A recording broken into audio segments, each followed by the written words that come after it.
Descubrí que soy un chaval inteligente, un chaval majete, pero que no me esfuerzo lo suficiente porque no aprendo a leer con normalidad. Y resulta que lo que soy es disléxico.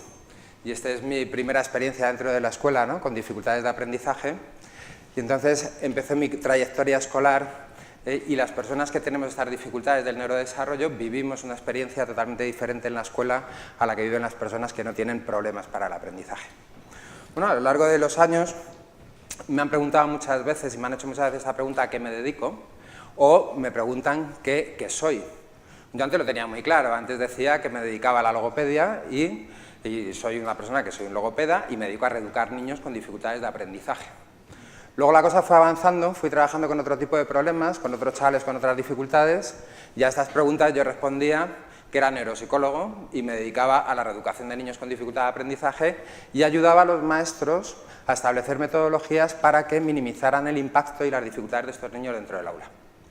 Ahora, después de 22 años trabajando, cuando me hacen estas preguntas, yo lo que digo es que a lo que me dedico es a la revolución del sistema educativo y lo que soy es un friki de la educación. Porque me cuesta ubicarme en donde estoy en este momento. Bien, lo que hicimos cuando yo era muy joven, ¿no?, mi padre, por mi carácter y mi forma de ser, siempre me decía: hijo, tú tienes que ser capaz de generarte tu propio empleo porque va a ser muy difícil que trabajes para otros. Y esto yo me lo tomé muy en serio porque siempre me tomo muy en serio las cosas que me dice mi padre y porque es uno de los grandes referentes para mí. ¿Qué pasó? Pues que cuando tenía 22 años monté una fundación, que es Fundación de Educación Activa, y esta fundación lo que nos dedicamos es a trabajar con niños con dificultades de aprendizaje y trastornos del comportamiento. A lo largo de los años trabajando con estos chavales descubrimos que la mayoría de los niños con dificultades de aprendizaje no tenían problemas de aprendizaje debido a sus peculiaridades neurológicas, sino que la mayoría de los niños que tienen dificultades de aprendizaje son debidas a las metodologías que se aplicaban dentro de las escuelas. Y esto para mí fue un punto de inflexión, porque pretendíamos reeducar a estos niños para que se adaptaran a métodos que científicamente, además, estaban demostrados que no eran métodos eficaces. Por lo tanto, lo que teníamos que hacer era no trabajar en pro de estos niños, sino trabajar en pro de cambio metodológico dentro del sistema. Y esto era un poco el inicio de nuestra historia. Actualmente creamos una empresa paralela que se llama Newco, y esta empresa lo que trabajamos en Newco es la transformación del sistema educativo. En la emprendeduría de tipo social lo que buscamos es el impacto a nivel social, no a nivel financiero. Es decir, buscamos que nuestros proyectos tengan un impacto, que sean viables financieramente, pero que tengan un impacto desde el punto de vista social. Nuestro beneficio no lo medimos en función al beneficio financiero, sino al músculo que tenemos para transformar una realidad social. Y lo que buscamos es el impacto que sea viral. ¿Qué quiere decir? Que las soluciones que yo estoy buscando para resolver un problema local, en este caso en España o en la Comunidad de Madrid, que es donde empezamos a trabajar y ahora ya trabajamos a nivel nacional, que sea viral, es decir, que los mismos modelos se puedan implementar en cualquier otro escenario, en cualquier otra cultura. Y por eso nos agarramos a las neurociencias. ¿Por qué? Porque todos aprendemos con nuestro cerebro. ¿Conocéis la historia del sabio que enseñó a hablar a su perro? ¿No la conocéis? Bueno, pues esto era un sabio que estaba en un congreso de sabios y en un momento dado, en un descanso del congreso, comentó a alguno de sus compañeros que había enseñado a hablar a su perro. Esto, como podéis comprender, entre los sabios generó cierto revuelo y cierto escepticismo. El caso es que cuando terminó el congreso, varios de los sabios, que estaban un poquito rebotados con lo que había dicho aquel, le propusieron que montaran otro congreso para que él demostrara cómo su perro había aprendido a hablar. Con lo cual, pues efectivamente, montaron aquel congreso, ya que el señor fue con su perro, delante del resto de los compañeros, y le dijo: Toby, habla a estos señores. Y entonces Toby movía la colita y pegaba unos ladriditos. El sabio le insistía: Toby, dile algo a estos señores. Y entonces Toby pues movía la colita y daba ladriditos. Claro, aquello empezó a producir un abucheo general por parte de los compañeros que le llamaban estafador. Aquel tío aguantó el chaparrón, se paró y dijo: miren ustedes, yo lo que he dicho es que he enseñado a hablar a mi perro. Lo que no he dicho es que mi perro haya aprendido a hablar. Bien, y esto que puede parecer una tontería, desde el punto de vista de la educación, es tremendamente relevante porque además se apoya a nivel científico. Claro, como docente, aquello me dejaba desmontado. Somos incapaces de que otros aprendan. Somos incapaces de hacer que otros aprendan. En nuestra mano está enseñar. El aprendizaje es un acto intrínseco a las personas. Es decir, que ante las mismas oportunidades, los mismos escenarios, las mismas metodologías, las personas van a aprender cosas diferentes y de forma diferente. Y no todo el mundo va a aprender lo mismo, ni va a llegar a los mismos aprendizajes. ¿Sois todos médicos? ¿O todos maestros? ¿O todos ingenieros? ¿Tenéis el aprendizaje todos de los mismos ocios? Pues no, cada uno aprendemos cosas diferentes. Y lo que sí está en nuestras manos como docentes, lo que está en nuestras manos es enseñar. Y esta es la clave, por eso neurodidáctica. ¿Qué es la neurodidáctica? La neurodidáctica es el conocimiento de las neurociencias que nos están indicando cómo son los procesos naturales de aprendizaje en un cerebro y llevar esto al ámbito de la enseñanza. Pero, claro, ¿la didáctica qué es? La didáctica es el arte de enseñar. Pero no solamente es el arte de enseñar. La didáctica es, además, el arte de identificar qué métodos son los adecuados para llevar a cabo el acto de enseñar. Por lo tanto, nosotros en esta revolución que iniciamos dentro del sistema educativo, lo que hacemos es partir del conocimiento de neurociencias para seleccionar cuáles son aquellas metodologías que acompañan mejor el aprendizaje natural de un cerebro. Y esta es la clave y en esta pelea estamos. Y como además se produce que la experiencia personal como emprendedor coincide con lo que dice la neurociencia, que son los procesos de aprendizaje, es decir, que no aprendemos solos, el cerebro es un órgano social, que para aprender nos tenemos que emocionar. ¿Y por qué? Porque tenemos que motivarnos para llevar a cabo nuestras acciones de emprendeduría, que hay que trabajar de forma cooperativa y que tenemos que ser capaces de trabajar en proyectos. Por lo tanto, esto me llamaba mucho la atención porque es como se desarrolla cualquier tipo de acción de emprendedor y esto es lo que hay que llevar a las escuelas. ¿Seréis capaces de identificar el tiempo que ha transcurrido de una imagen a la otra? ¿Se parecen? Bastante. Bueno, uno es una imagen de los años 50, la otra es una imagen de los años 70. Si pusiera una imagen del año 2015 de una escuela pública en España, ¿sería parecido? La pizarra sería distinta, ¿no? Bien, esto es lo que nosotros queremos transformar. Desde luego, el escenario no determina la calidad educativa. La calidad educativa lo determina qué queremos enseñar y, sobre todo, los maestros. Entendemos que la revolución en educación implica la revolución en el conocimiento y las acciones que emprenden los maestros dentro del aula. Y además, dentro de nuestra revolución educativa, entendemos que esto ya no tiene sentido. ¿Aprendemos dentro de las aulas? Hay una pregunta que yo hago habitualmente cuando estoy en un foro como este, y es si tenéis la sensación, después de haber terminado todo vuestro ciclo formativo dentro de la universidad, es decir, habéis pasado por primaria, secundaria, la universidad, es decir, el sistema educativo español, tenéis la sensación de tener las competencias, es decir, los conocimientos, las habilidades, las destrezas para llevar a cabo el desempeño de vuestras profesiones. La mayoría de la gente tiene la sensación cuando termina su formación universitaria de no tener estas competencias adquiridas y entramos en crisis, ¿verdad? ¿Y ahora qué voy a hacer? Bien, ¿cómo aprendemos? Pues aprendemos cuando empezamos a trabajar, aprendemos cuando nos enfrentamos a retos reales y en esos retos reales yo tengo que indagar la información que me es necesaria para resolver el reto, para construir conocimientos. Y esto es muy importante, porque queremos transformar esta escuela, que es la escuela que llamamos, perdonad que tengo una mosca molestando, esta escuela la llamamos enciclopedista. ¿Qué significa?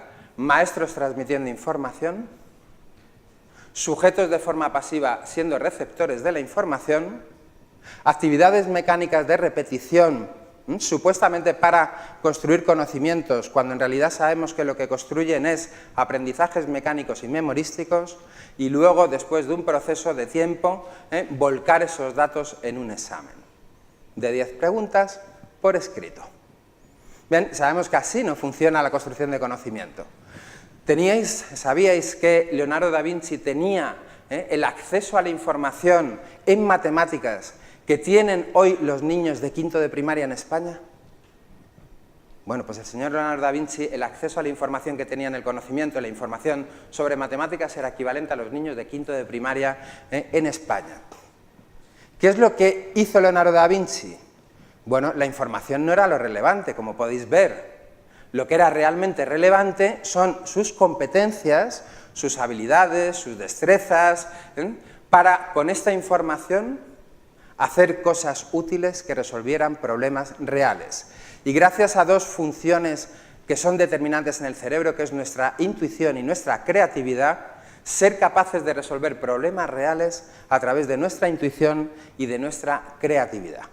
Por lo tanto, lo que buscamos es transformar el sistema educativo a través de los maestros, a través de los padres dentro de su casa, para transformar esta escuela enciclopedista en la escuela del siglo XXI, donde uno tiene que aprender haciendo. Bien, el cerebro aprende emocionándose. Y esto es un acontecimiento, desde el punto de vista neurocientífico, confirmado. No podemos aprender si no nos emocionamos. ¿Y por qué? Porque sabemos que hay tres mecanismos básicos para el aprendizaje: la motivación, la atención y las memorias. Y estos tres mecanismos se activan gracias a la emoción. Cuando nos emocionamos, hay unos órganos o un órgano en el cerebro que son las amígdalas. Entonces las amígdalas lo que hacen es excitarse y provocan la activación de sustancias neuroquímicas como la dopamina, que lo que van a hacer es activar los sistemas atencionales y los sistemas de memoria. Sin estos mecanismos básicos no se produce ningún aprendizaje en el cerebro. Por lo tanto, para aprender hay que emocionarse. Bueno, ¿creéis que una clase magistral emociona? Pues depende de quién dé la clase magistral. Es decir, si la persona que da la clase magistral es un gran motivador por la forma que tiene de contar las cosas, anécdotas, es capaz de apasionarte, esa persona va a hacer de la clase magistral una gran herramienta para el aprendizaje. Sin embargo, sabemos a nivel neurocientífico que una clase magistral es una tecnología totalmente inadecuada en el proceso de enseñanza-aprendizaje. ¿Qué porcentaje de información creéis que sois capaces de procesar cuando yo estoy dando esta explicación oral? Pues desde el punto de vista lingüístico, la información que sois capaces de procesar es entre el 20 y el 30%. El resto de la información que vuestro cerebro está procesando es mi gesto facial, mi gesto corporal y el contexto. ¿Cuántos profesores setas hemos conocido? ¿Y el contexto de un aula? Cuando yo estoy explicando la civilización egipcia y lo que tengo son 4 paredes y encima los pubs que hay son los ríos y los afluentes de España. Bien, pero también sabemos que cuando estamos comunicando información novedosa en el cerebro y el cerebro no tiene conocimientos previos, ¿qué es lo que vosotros haríais? Si no tuvierais ningún conocimiento previo sobre metodologías o acciones para cocinar, ¿qué haríais? ¿Leeríais una receta o iríais a un vídeo de YouTube? Bien, sabemos científicamente que cuando yo estoy accediendo a un conocimiento nuevo y mi disco duro, mis memorias a largo plazo no tienen conocimiento previo, lo que más me va a ayudar es poder ver y hacer para aprender. Porque el lenguaje no va a ser el mecanismo, la herramienta más eficaz en esa fase del proceso de aprendizaje.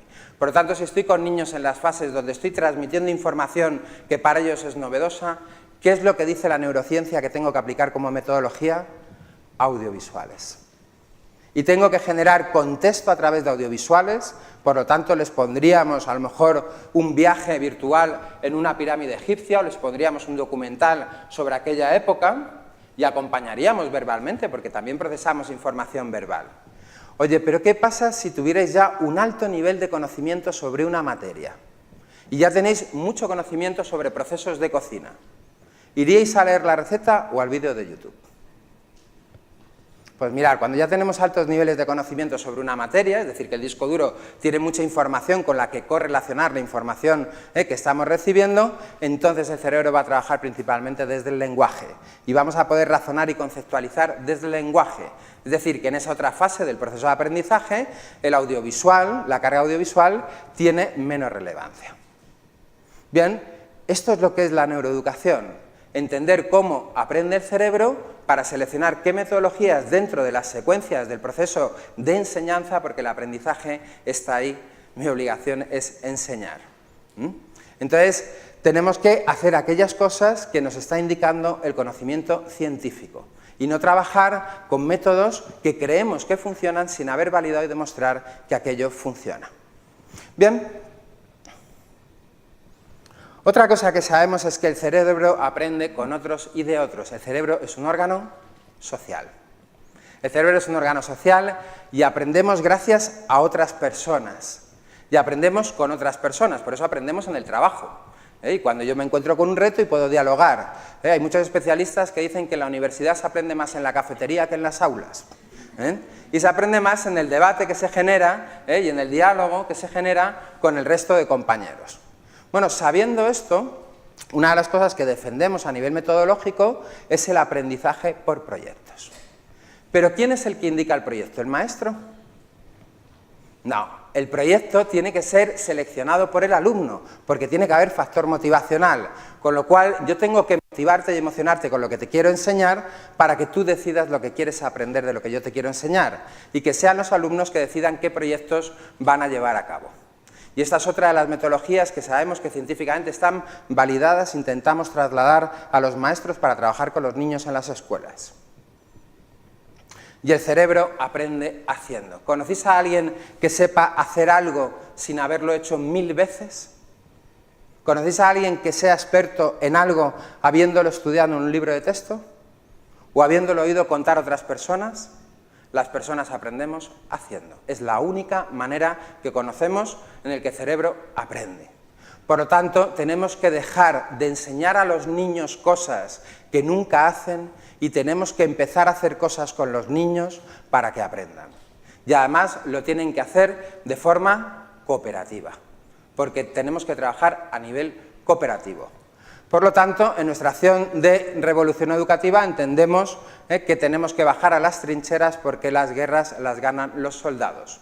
Y nuestro grito de guerra es: hay que poner cachonda las amígdalas si queremos que los niños aprendan en la escuela. Muchas gracias.